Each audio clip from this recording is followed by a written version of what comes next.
দুইটি নকশা দিয়ে হরফগুলো বর্ণনা 22টি হরফ আমি তোমাদেরকে খুঁজে বের করাবো। 1 নম্বর নকশা দিয়ে আমি এখন পড়া শুরু করছি।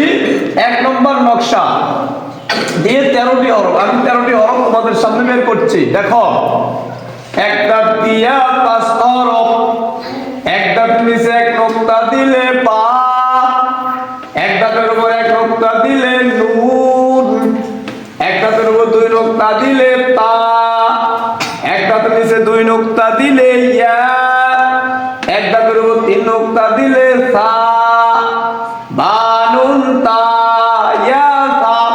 তাহলে একটাতে 5টা অক্ষর আমরা পাইলাম। এবার আমরা আসবো গোল মাথা দিয়ে 2 হরফ, গোল মাথা দিয়ে 2 হরফ, গোল মাথার উপর 1 নোক্তা দিলে সা, গোল মাথার উপর 2 নোক্তা দিলে কফ, ফা কফ। সিনের মাথা 3 দাঁত দিয়া 2 হরফ, 3 দাঁত দিয়ে 2 হরফ আমরা এখন করছি।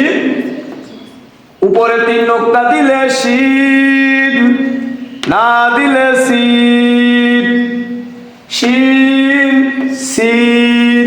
তাহলে আমরা পাইলাম 3 দাঁত দিয়ে 2 হরফ। এবার আমরা পড়বো সদের মাথা দিয়ে 2 হরফ, উপরে 1 নোক্তা, সদের মাথা দিয়ে 2 হরফ, উপরে 1 নোক্তা দিলে দদ, না দিলে সদ, দদ সদ।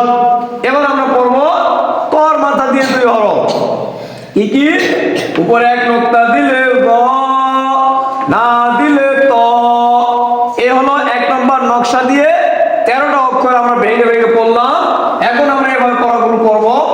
বানুন তা ইয়া সা, ফা কফ, শিন সিন, দদ সদ, ল ত। এবার আমরা 2 নম্বর নকশা পড়বো ইনশাআল্লাহ।